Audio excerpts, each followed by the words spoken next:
Glasses on for this nonsense. So, hi, how y'all doing? You ever have one of those weeks where you're like, oh man, it's been super annoying. I'm glad it's almost over. Then you realize it's only Tuesday. Happy Tuesday! It's October 17th. How the hell is it October already? Well, time flies when you're not doing anything worthwhile, huh? So, anyhow, on that happy note, I got some comics this week. More than last week, more than the past couple weeks. It's kind of a busy week. And there was nothing truly god-awful.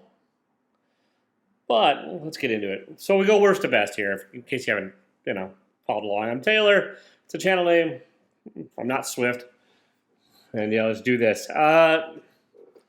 This pains me a bit, but here we go. Daredevil number 2 by Saladin Ahmed and, I don't know, somebody else. Aaron Cooder. The art is very clean and precise and a pretty big departure from the old run of Marco Cicchetto. And then also the writing. We are 2 issues into this, and it's still mostly a setup. Like, we're learning that Daredevil's like running a kid's home at a church and is not really doing law stuff. That's it. That's the book.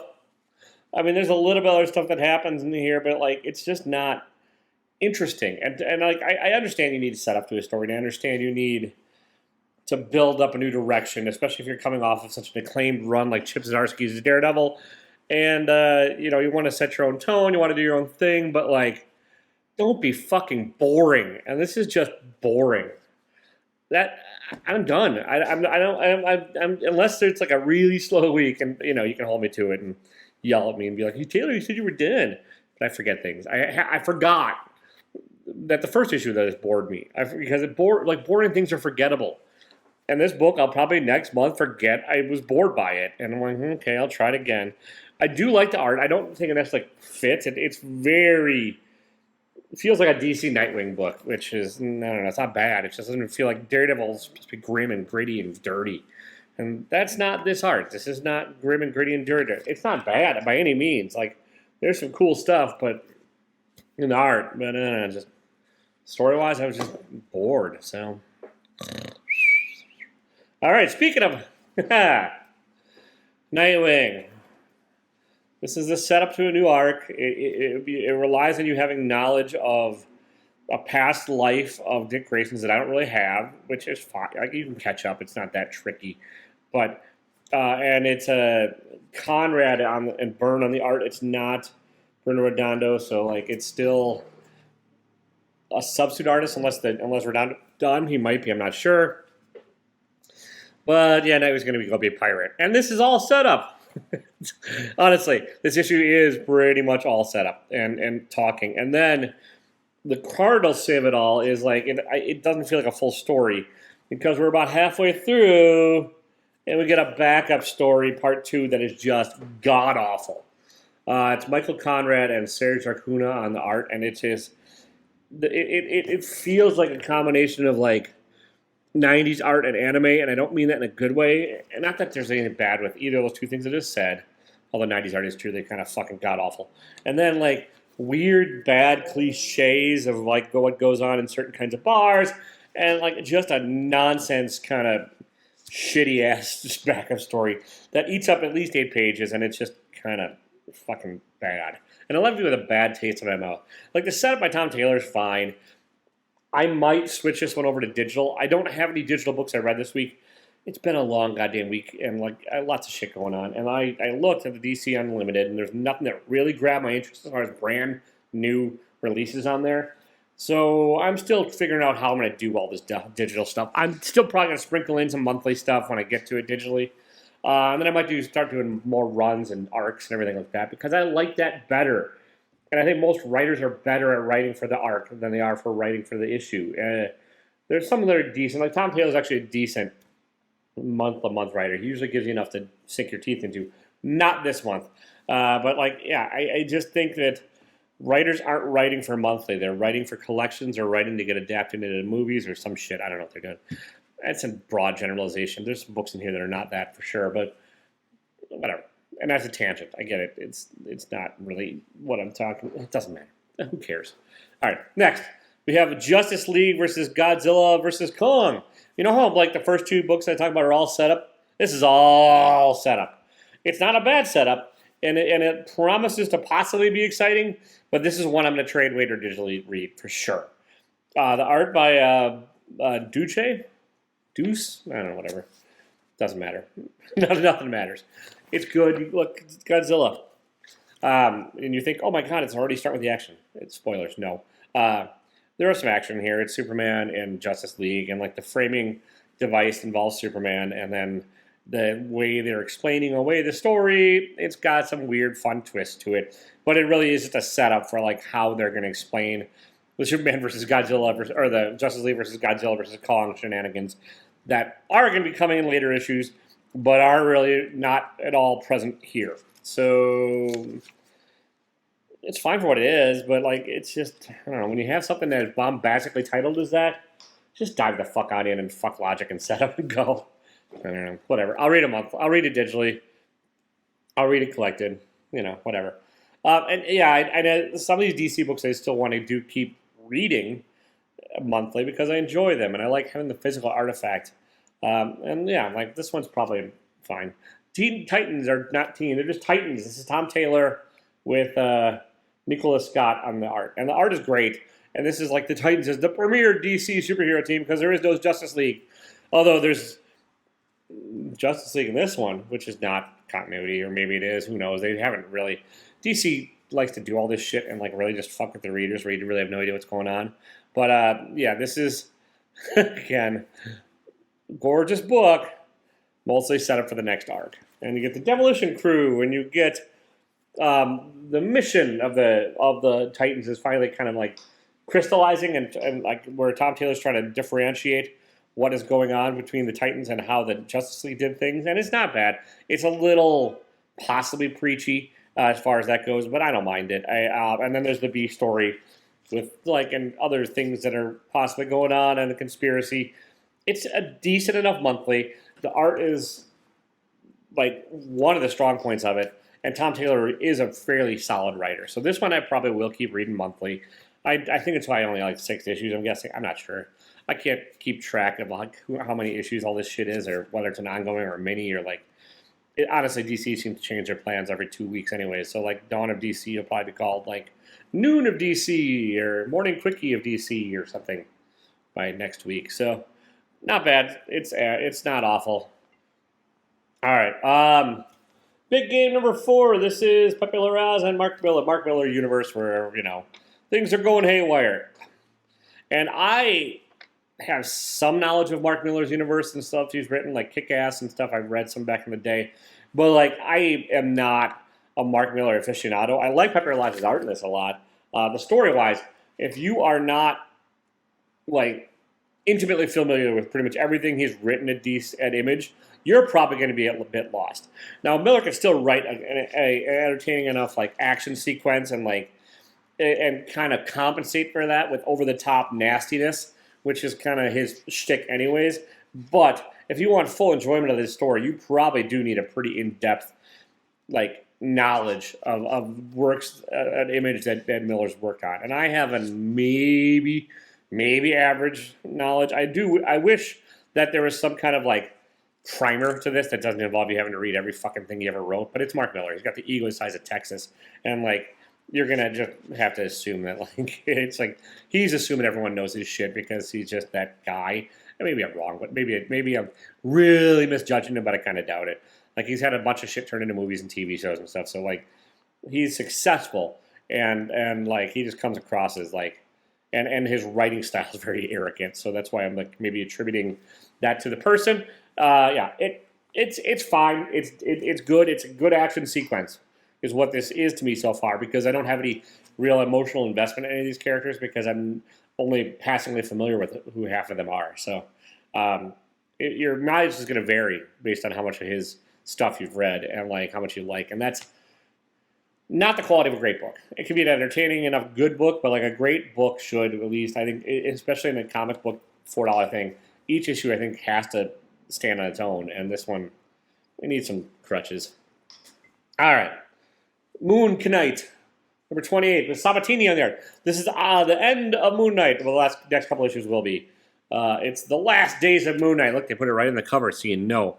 I wish Capuccio was on the art, or Cappuccino, or whatever his name was, instead of Sabatini, because it's the last arc, but maybe he's Dunzo. So you get the kind of abstracted, like, shadowy-ish Moon Knight with weird halftone dots that don't really fit, and then a lot of like inky blockiness. Sabatini's art is not bad, and this is another big action sequence of a book. This is also somewhat reliant on you having to know Moon Knight's past, but I mean it's 28 issues in on this, so and it's 28 issues of Jed MacKay, and so like I think he's feeling a little confident that he can get away with it and wrap it up. And he's not necessarily wrong. It's still kind of a setup for what's happening next, because the big payoff probably won't be till issue 30, which is the end of the run. So like these next couple, I'm going to have to probably forgive my like, everything great has to happen in every episode. Now there is some fun stuff that happens here, and there's some cool shit, and like there is some like laying the groundwork for what could happen at the end. And I think McKay's Moon Knight run has been pretty damn decent. It's just kind of like, if you're in the end game of it all, it's hard to like really talk objectively about it. 28 issues in. Like I said, I wish the artist was the other guy, but whatever. So, all right, next we have, and I didn't even realize this was like an ongoing or a different arc, but Local Man number 6 with the backup 90s cover. Crossjack. I don't know if Crossjack even existed in Image or if he's a new made-up character, but this is Tim Seeley and Tony Fleecs, and this is like, what if like a Captain America-ish kind of like 90s superhero returned home to a small town? That's Local Man. And like small towns in Wisconsin. Although they don't really do a lot of Wisconsin-y things in here. But, you know, there's deep, dark secrets. There's people that really don't want him around because he's bringing bad attention to the town. There's bad attention that comes to the town. Looking for Crossjack. And it's an entertaining issue. Like, I've really enjoyed Local Man. I like the first arc a lot. I like this story, like the setup of the second arc. It's enough for me to maybe recommend it as a monthly. You can get the first arc, first 5 issues, I'm sure are going to be collected if they're not already. And so you can probably pop on that and decide if you want to jump in on issue number 2. But it's an interesting take on the character, or on like the trying to leave it all behind genre and like the playing up of the Image 90s-ness and some of these characters. So if you know whether or not Crossjack, I'm not going to do any goddamn research, I'm way too lazy, was a 90s character, could you leave a note down below? And also, were any of these? They probably were. It's hard to tell. Like, the 90s seem so over the top and so, like, bombastic to me that, like, it's hard for me to, like, sometimes know if, like, it's a parody or if these actually existed. So, is it a parody? Or did they actually, I don't know. I'm not researching. I read this shit, then I'm done, and then I'm going to go and eat some chicken. All right. Kill Your Darlings number 2. This is the thickest, best cover of the week as far as like density goes, and I don't think it's that much money. How much was this? $4 book. Another, is it Image? Yeah. So Image, just do all your covers like this. This is like the follow-up to issue number 1. Duh. It's written by Ethan Parker and Griffin Sheridan, and art by Robert Quinn. The art is nicely done. It's digital. It's atmospheric, and the story is actually pretty interesting. It's a girl that, like, you're starting to realize things that are like the first issue was mostly set up, where this girl was either having mental issues and caused some destruction, and she might have, but like you weren't sure. And then some of the stuff she was seeing, you weren't sure if it was real or not because of the way they played it off, and it was really hard to tell in that first issue. In this issue, you get some clue that things maybe are what she sees.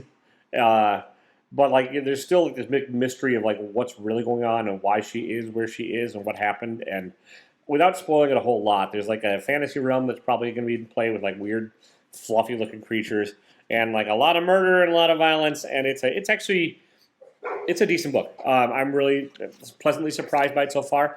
I thought issue number 1 was good. I think this is probably better. And we'll see how it goes. Like, this one's got me intrigued enough where I'm going to read it every month. And honestly, I get trade waiting and stuff, but like, this is a good, thick cardstock cover and like good print, nicely printed paper and everything else. And like, it's $4. So like on this one, maybe support your local people or support these new people so they can, you know, make more. Because I've got a feeling it's coming out of their profit pockets. I don't think the Image is doing this kind of like thick, these higher quality shit out of the love of their own hearts. I think that's probably I don't know how I don't know how their pay structure goes, but I've got a feeling the creators are paying for it in the hopes that it draws more people, and it has. It drew me in.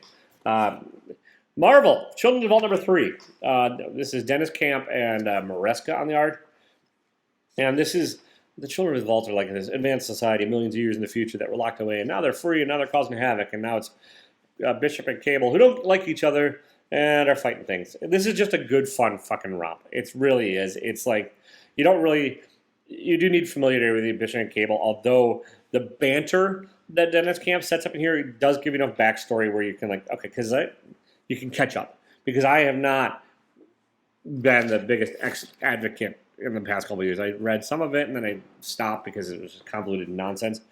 It does have some of these tropes of like paragraphs that catch you up, which I actually don't mind. Like if you're gonna like catch me up, then catch me up and have a summary paragraph and make it fine. But yeah, I'm enjoying this. And then you have like letters to and other things that are going on that are filler. So it's a little bit denser and a little bit longer read than your typical Marvel book. That's something Hickman kind of initiated when he was on the titles, of the X titles. But yeah, this is basically a big ass fight scene, and it's cool, it's fun, and like you're learning that like it's Bishop and Cable trying to be a badass against like a million some powered up superheroes from the future. So without spoiling it a whole lot, you can probably trade weight it. But this has been a pleasant surprise for me from Marvel. One of the few, like honestly, I think it's the only X book I'm really reading. And it's not even really that much of an X book, but Children of the Vault, decent. All right. Got 2 left, people. 2 left. Stick with me. Swan Songs. I don't know what number is this. 4, I think. 39 cover. Issue 4, yeah. So this is W. Maxwell Prince, who's also the writer of Ice Cream Man, and this is Caitlin Yarsky, who did a lot of the Black Hammer art recently.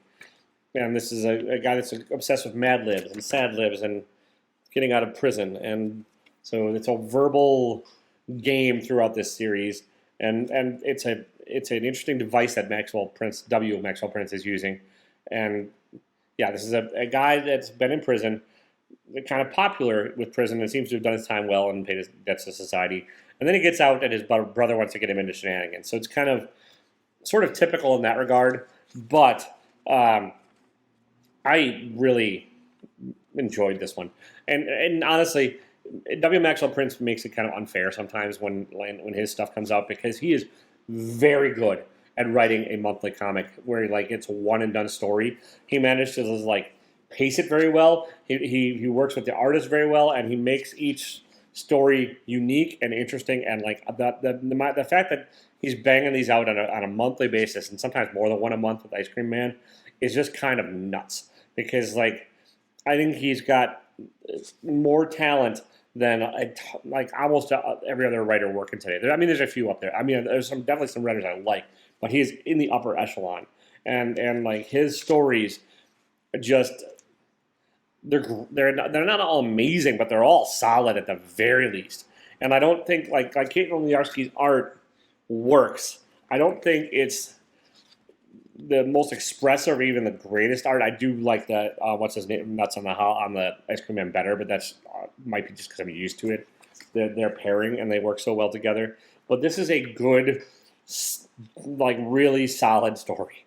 And like I don't think I've read an issue of anything by W. Maxwell Prince that I didn't like. So it is a little unfair, and I'm probably biased, but whatever. That's how reading works, right? You have opinions, and then you stick with them. But yeah, it's if you like his Ice Cream Man stuff, if you like his like haha the clown stuff, or if you like his Swan Songs, which is about endings and beginnings or whatever, you probably like this one. The ending might not be for everybody, but I think it really fits what he did in the structure of the story and the devices used in the story. So if you read it, let me know what you think. But yeah, I just very good. And almost the pick of the week, but not the pick of the week. That's Bobby. That's not my thing. I can't say that. Somebody else has that trademark. But anyways, my favorite book of the week, and this surprised me because I didn't know anything about it until last night when I was kind of looking to see what I was going to pick up today. Beneath the Trees Where Nobody Sees. And this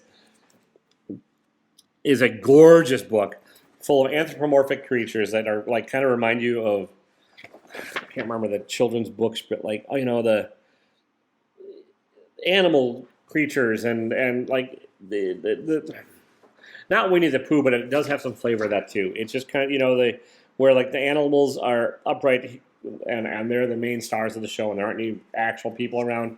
I can't think of the fucking series because my brain's fried and I'm old and tired. But like this is written and illustrated by Patrick Horvath. Letters by Hassan Otsmani Al-Alhau. I'm butchering that, but like it is a fantastically well illustrated book. It like just kind of delicate line work and like really pays homage to like kids' books and everything. And then it takes a really interesting twist and turn that I don't want to spoil for you. But the cover kind of does give it away in its sort of darkness, if you can, in a really light, playful manner. This is a surprising book, and I really enjoyed it. And I'm really looking forward to seeing where it goes because it is sort of playing up like on the adultizing and making like kids' book stuff very dark. And it's not truly unique in that regard, but I think it's very well executed. I think the combination of these characters, who Horvath does a very good job of like sort of setting up and introducing, and the art and like the whimsy behind the art style that kind of belies the darker nature of the story. Man, this was my like I really thought Swan Songs was going to take it, but then this was the last book I read. This was the most recent book I read, and like, holy crap, it blew me away. This is a fantastic book. My surprise maybe of the year so far is this one, Beneath the Trees Where Nobody Sees, and I, without spoiling it, I'd say go pick it up. Like if you trust any of the stuff, dumb shit I like, whatever. It's IDW. It's not going to be a big spec book, but you could probably trade weighted, to be honest. But like this one, this is one where I think the surprise in issue number 1 is almost worth it. And if you go in not knowing anything, you're probably better off. So that's what I read this week. I will catch up on some digital stuff. I did pick up. Hang on. I bought this. I've not had a chance to read it, but I picked it up today. So I've got a couple like collected volumes I need to read, and this is the newest one. This is Monica by Daniel Clowes. It's a big boy book. I will get to it. It'll be a separate review.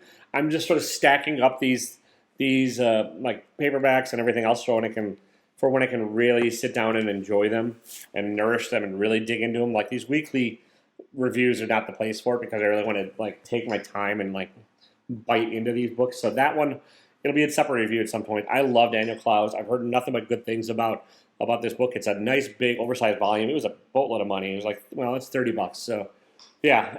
But I will get this one separately. So that's what I've got. Don't be a dick, even if it's only Tuesday. See ya. Oh, Comics Cure Cancer this weekend. Charity stuff, good cause. Link down below. Check it out. Buy some shit. Write it off. Cure cancer. See ya.